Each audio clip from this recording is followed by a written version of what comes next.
in New Orleans. They feel like that would be really cool.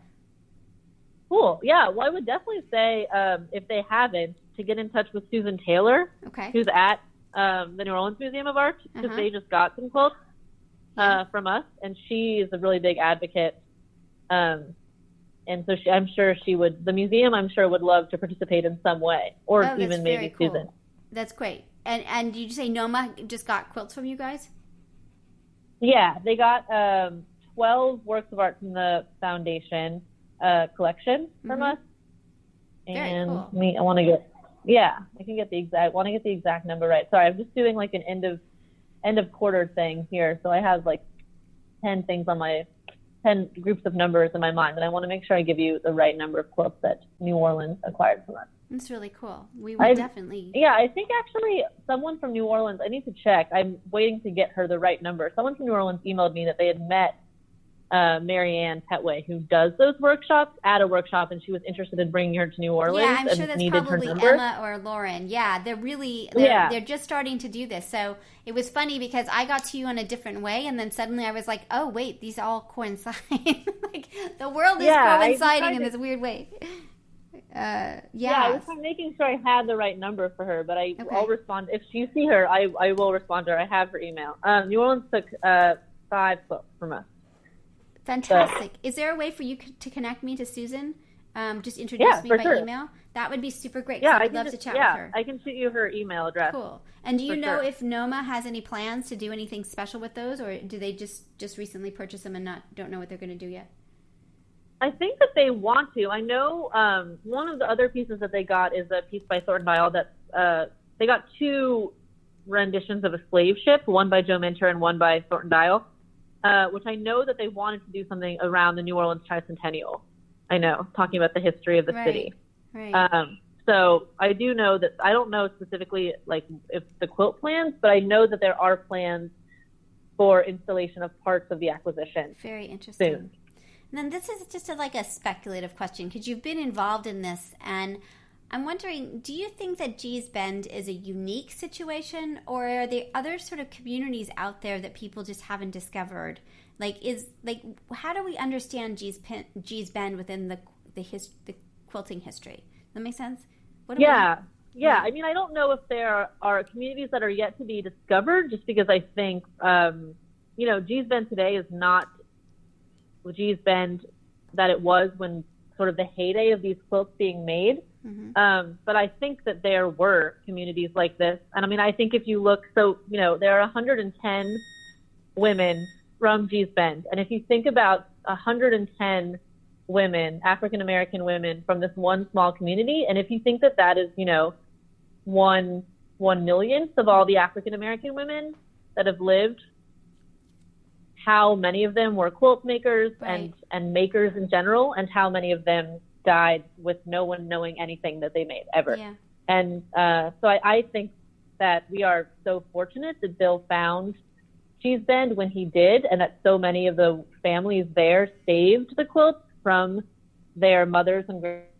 I think a lot of that too was probably out of necessity. They were still good and useful. Right. But I think that there are thousands of makers that made equally extraordinary and important things that have been lost. Yeah. It's such an interesting story, so compelling, so cool, and super cool to talk to you about it. Anything else that you want to add before we end today? No, I think that was really thorough, actually. Awesome. Well, cool. I like that. Well, maybe we'll be chatting some more as this group. I mean, it's so funny to sort of see, it's from it's just the regular quilters and a quilt shop owner who really want to have this Gee's Bend thing. So it's really interesting to see what will happen and how serious they are about getting it all up and running. But there is a desire to see it and have it here and do it in a way that allows quilters to experience it. So yeah, really, that would be great. Really I know they would. I know they'd love to.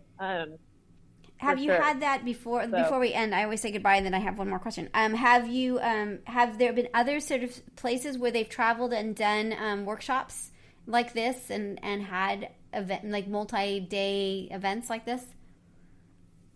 I don't know if there's been multi-day events, but they do, like I said, there's a woman named Marianne Petway, who's sort of like the unofficial manager of the collective. And I know that they have organized workshops mostly around Alabama. Yeah. I think like maybe 1 or 2 in Georgia, but mostly in Alabama. I think they went to, a few women went up to North Carolina. There's a college there called Warren Wilson that did a show of quilts and prints, and they brought up some women to do a workshop panel. But I think that might be as far afield as they've gone since like the exhibition. So they might be interested in New Orleans. I think they would be. I mean, I think they want to expand and they want to go farther. It's just, I mean, I mean, this is not related really to this podcast, but one of the big challenges in Gee's Bend is its remoteness and its isolation and the poverty. And so, you know, most people have phone service sometimes, you know, and coordinating things is difficult in this digital age where everyone uses email and wants a response really quick. And, you know, sometimes you have to drive down there and it's hard to get to. Yeah, I mean, you have to take a ferry to get there. I mean, you don't have to, but the ferry cuts off about an hour of driving. And, you know, and once you're there, like it's just a collection of dirt roads with some houses, and so it's the sort of hard.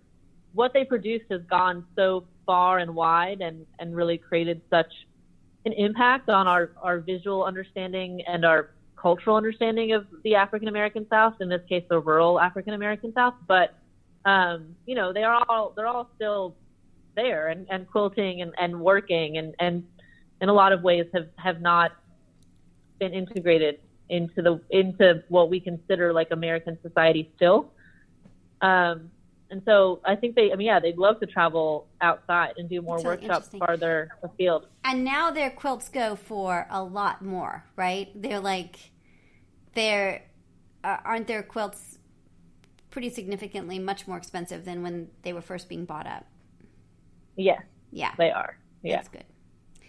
Well, exciting. Thank you so much for chatting. I do appreciate it. It's really fun. You're welcome. And I'll send you Susan's email, and she's so nice and great, and would be like, even if they hosted something, but she would come for sure. Like, she's really a great advocate. So I'll get that to and you. if they have a collection, it would be great to get involved with them, you know, because again, this is a ground up movement of we want to know more and see more about Gee's Bend. So it's kind of cool to be. I've never been involved with something that was like this, so it'll be interesting. Cool. Yeah, me too. I'm excited. All right. Cool. Awesome. Well, thanks again. I really do appreciate it. You're welcome. All right. Yeah. Take care. You too. All right. Bye.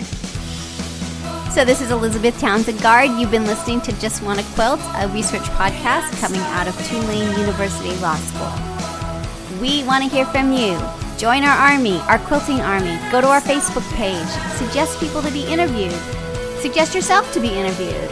We are excited to hear from you. But most importantly, I hope you get a chance to quilt together.